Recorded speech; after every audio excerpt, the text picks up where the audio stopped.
de la primera carta de Pablo a los Corintios. Esta noche vamos a tratar lo que la palabra de Dios en esta carta nos enseña sobre algunos de los más importantes beneficios que tenemos en Cristo Jesús, aparte de la salvación eterna, ya como parte de ese beneficio de estar en Cristo Jesús. Leemos en la primera carta a los Corintios, capítulo 1 y verso 11 y 12.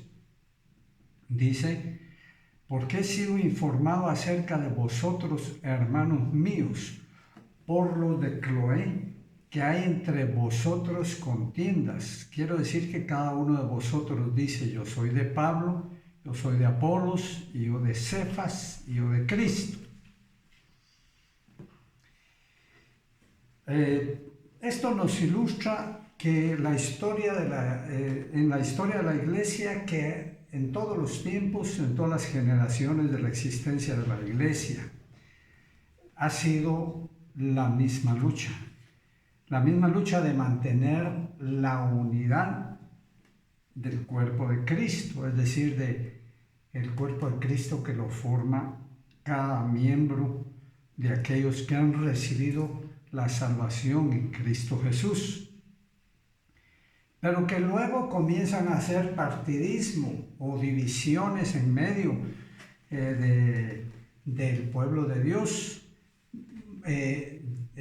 no manteniendo la unidad o el enfoque centrado en Cristo, que debe ser lo principal de nuestro credo y de nuestra vida y de nuestra manera de actuar y de nuestra manera de organizarnos y de nuestra manera de servir a Dios. Posiblemente al principio, muy al principio no era así, porque solo era una rama de la iglesia, pero luego de que ya el evangelio se comenzó a dispersar en toda Asia, llegando a lugares fuera de Israel, entonces ya comenzaron a haber divisiones. Y aquí el apóstol Pablo le habla a los de Corinto y les dice: bueno, ya ustedes tienen división ahí, porque dicen que unos son de Pablo, que otros son de Apolos. ¿Y quién es Pablo? ¿Y qué es Apolos? ¿O quién es Cefas? Eso no debe ser lo central, y vemos que hoy es lo mismo, porque algunos centrándose en las denominaciones o inclusive en aquellas agrupaciones que se dicen cristianas pero no son, dicen que pertenecen a esas iglesias y que de esas iglesias no salen, como que la iglesia fuera lo principal, en lugar de ser lo más importante, Cristo Jesús. Entonces dicen: yo soy de esta iglesia y de aquí no me voy a ir, llegando a ser fieles a una congregación, a una iglesia, a una denominación también. Y con esto corremos el peligro de estar haciendo divisiones, porque nosotros principalmente y únicamente debemos de ser de Jesucristo, porque Él nos compró con su sangre, o alguna de estas iglesias o denominaciones nos compraron.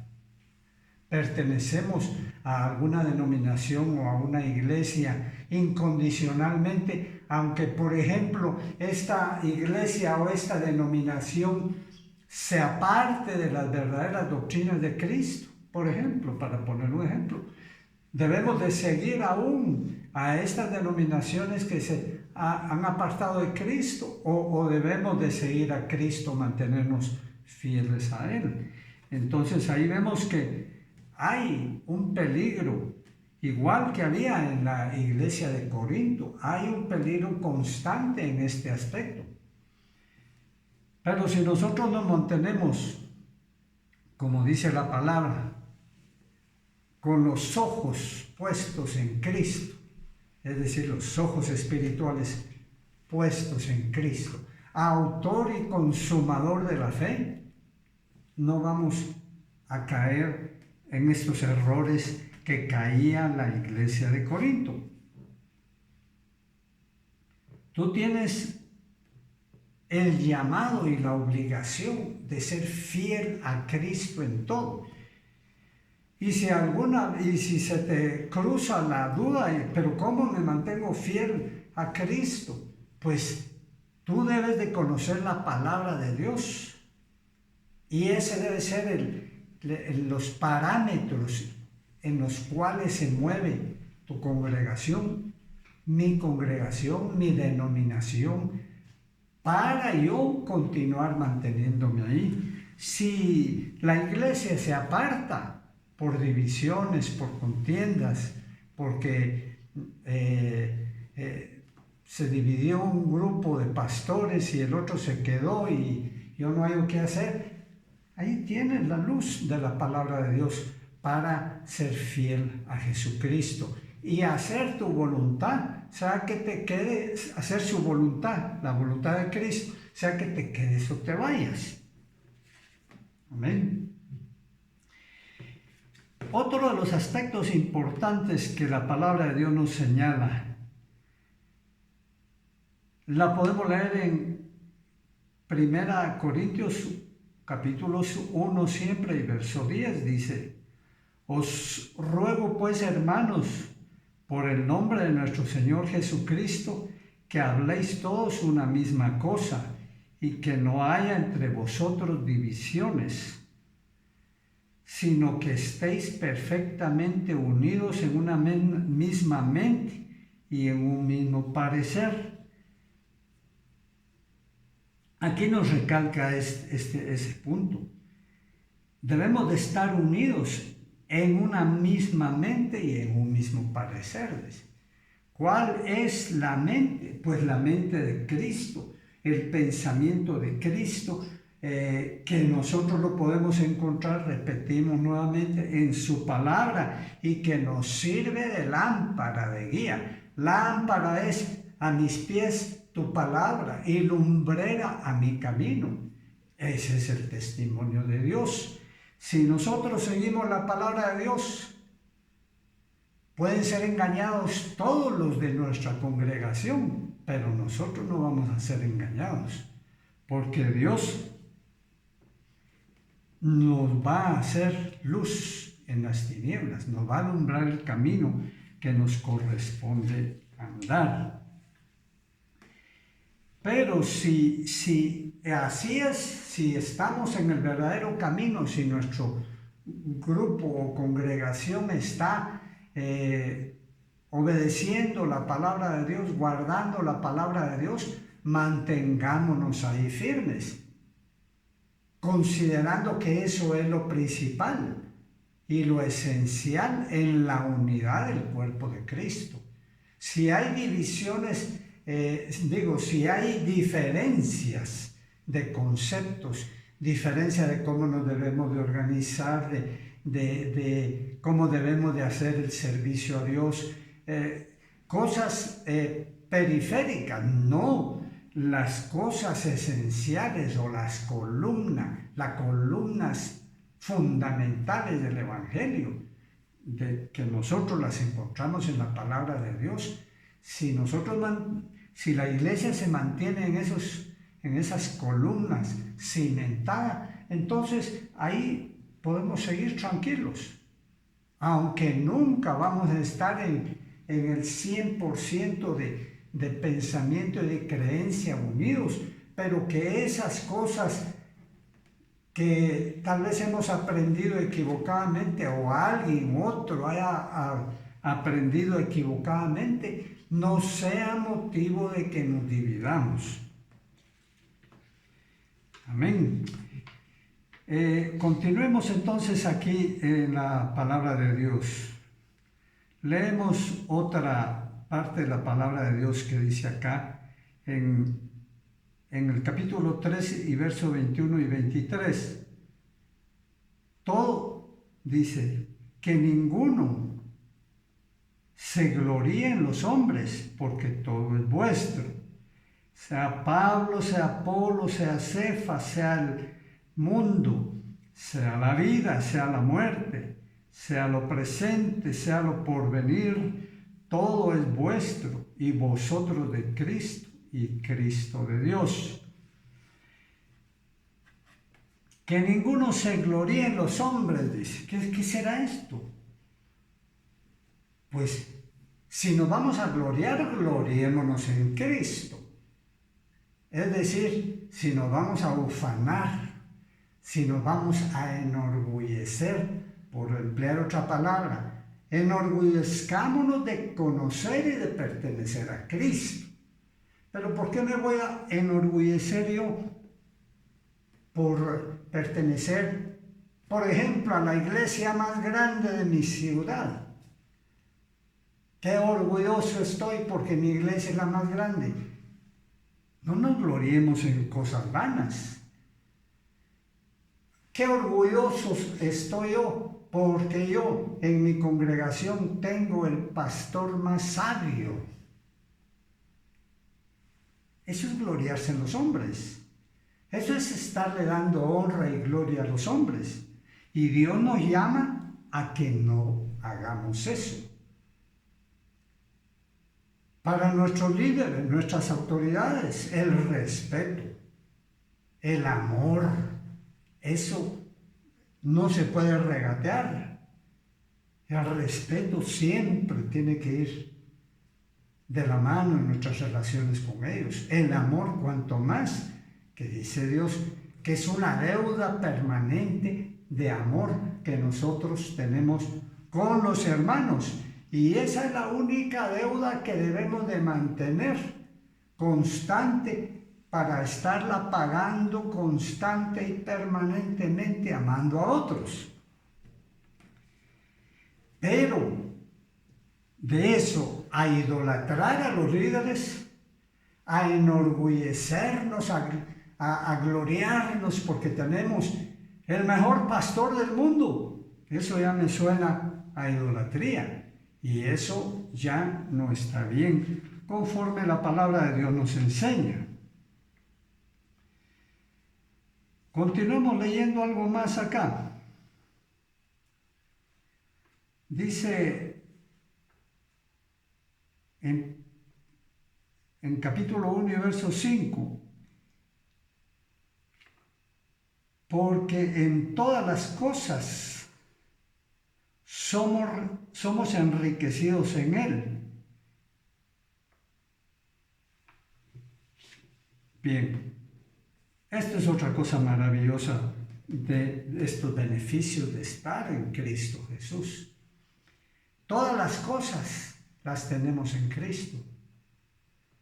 Por tanto, no tenemos de gloriarnos en las cosas terrenales, porque si tenemos cosas terrenales, ¿quién nos las dio?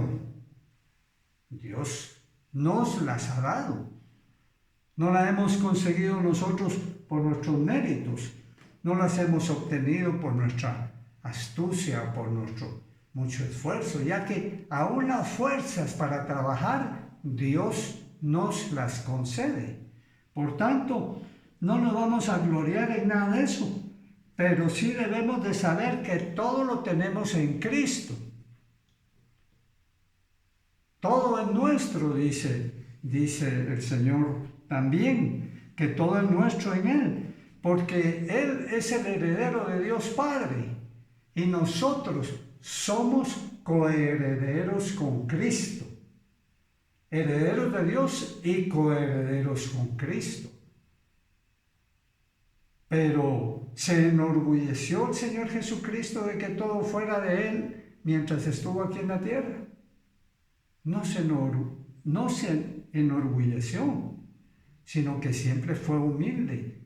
Siempre se consideró el más humilde, el más pequeño de todos, porque Él venía a hacerse y vino a hacerse siervo de todos, para salvar a todos.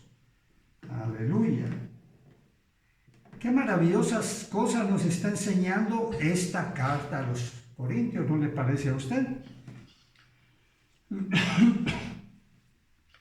Pero démonos cuenta que Dios nos enseña esto para que nosotros, entendiendo que estamos por sobre todo y que tenemos todo, porque aunque lo tenemos todo ahorita, posiblemente no tengamos nada, pero entendemos que todo nos pertenece.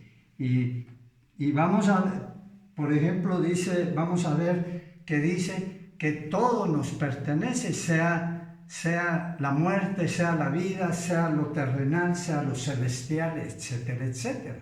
Todo nos pertenece. Por tanto, debemos de estar reposados y tranquilos, aun cuando ahora no tuviéramos nada.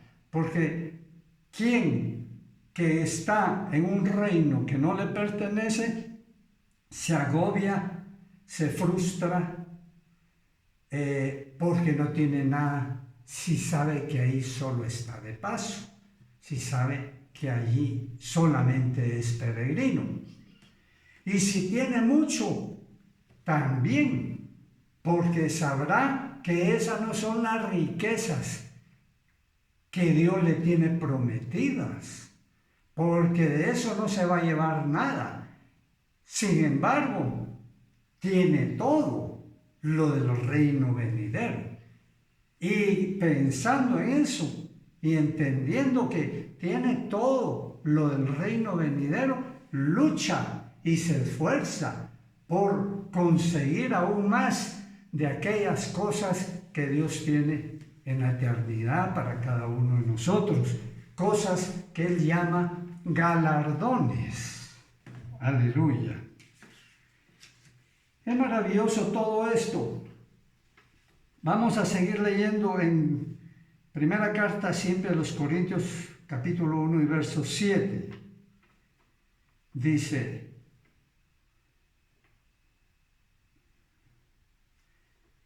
de tal manera,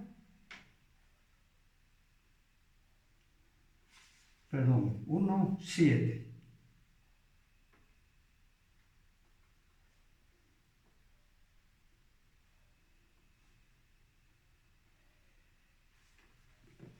El resumen dice que nosotros tenemos todos los dones, que hemos recibido los dones de Dios. Y aquí entramos un poquito más en el aspecto espiritual. El aspecto de los dones espirituales que deberían de ser, dicho sea de paso, nuestro mayor afán y anhelo para conseguirlos aquí en la tierra. Así como antes íbamos detrás de las cosas terrenales, queríamos obtener, por ejemplo, las mejores posiciones, los mejores resultados en nuestros estudios, por ejemplo. Queríamos obtener los mejores títulos profesionales. Queríamos obtener el conocimiento de la tecnología que avanzaba e ir a la vanguardia en eso. Queríamos tener mucha sabiduría, conocimiento de la raza humana para saber cómo convivir y cómo comportarnos ahí en medio de ellos, ¿verdad? Todo eso. Y cada uno que lo iba consiguiendo un poco más se ufanaba de eso. Pero ahora, ¿cuál es nuestro afán? ¿Cuál debería ser nuestro afán, nuestro deseo? Sino de conseguir las cosas de Dios. Y si Dios dice que ya nosotros tenemos los dones espirituales, que todos los dones espirituales se nos han dado, entonces están ahí latentes. Procurad los dones espirituales, dice el apóstol Pablo también. Procurad, ¿qué es? Es tratar de conseguir. Pero vemos que esto no se da en la mayoría del pueblo cristiano. El pueblo cristiano está muy acomodado en este aspecto. Dios dice, por ejemplo, que somos sacerdotes que somos ministros del Espíritu. Pero ¿quién se preocupa de saber qué ministerio le quiere dar Dios? ¿Quién se preocupa de desarrollar ese ministerio que le quiere dar Dios? Tal vez te quiere hacer apóstol, profeta, evangelista, maestro, pastor, pero estás ahí durmiendo, acomodado. Y y el alma te arde por dentro, como a Jeremías le ardía su espíritu por servir a Dios, por predicar las cosas que Dios le enseñaba.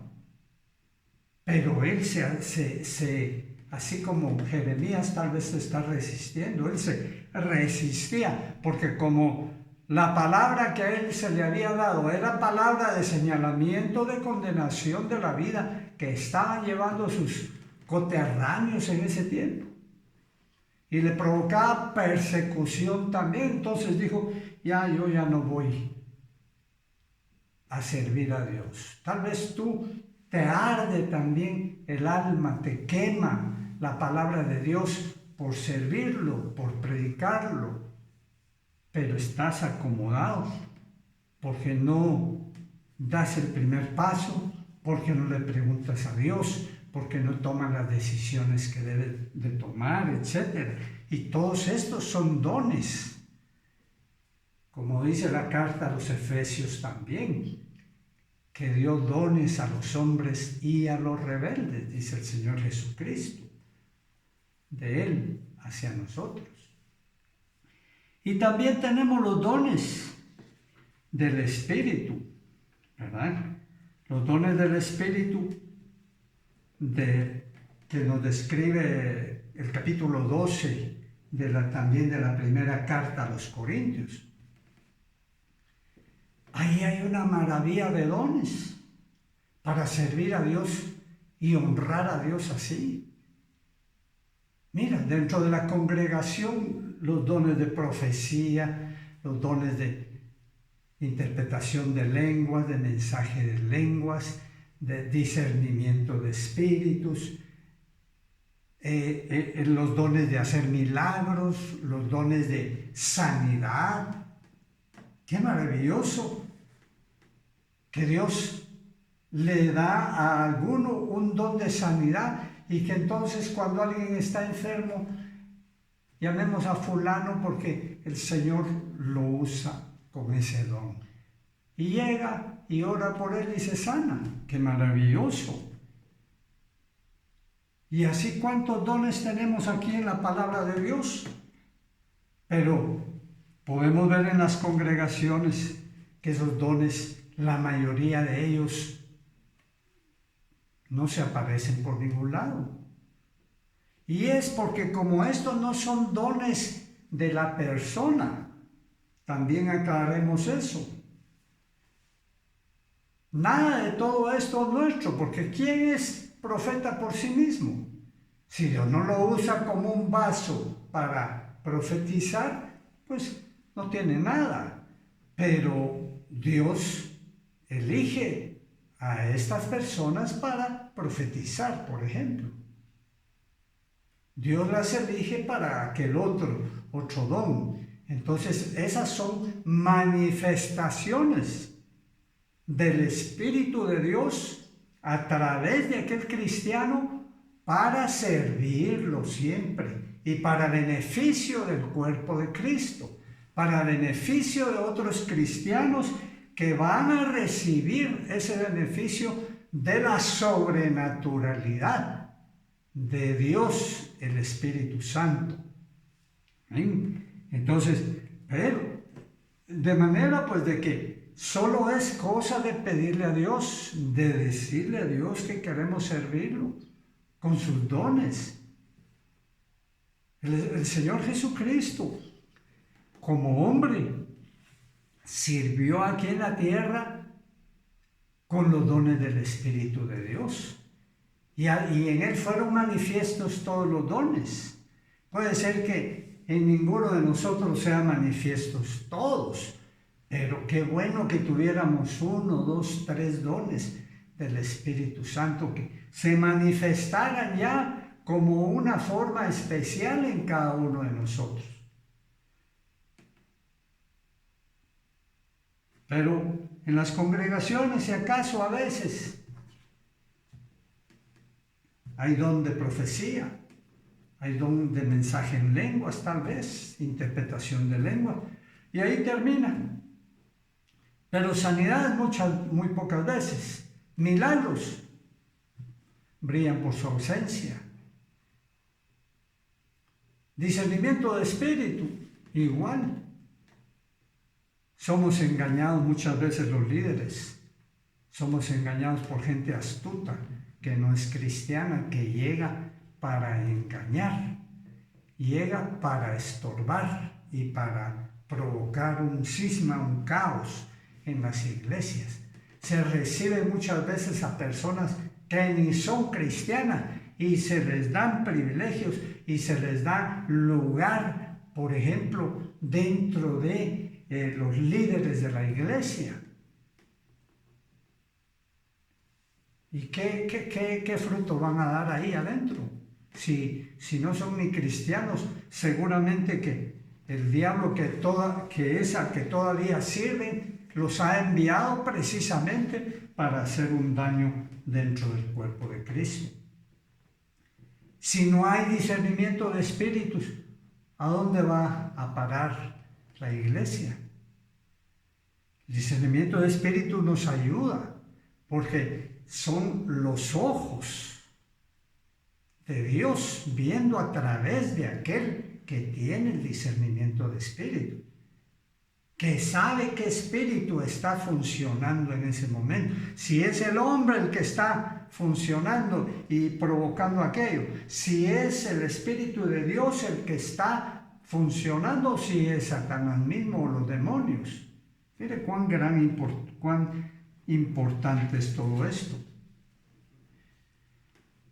Entendamos entonces que el Evangelio de nuestro Señor Jesucristo es sobrenatural en muchos aspectos, o diría en todos, y que nosotros estamos llamados a entrar a esa dimensión espiritual de los dones del Espíritu de Dios, de los ministerios espirituales de Dios, para que realmente podamos decir que nosotros estamos sirviendo a Dios.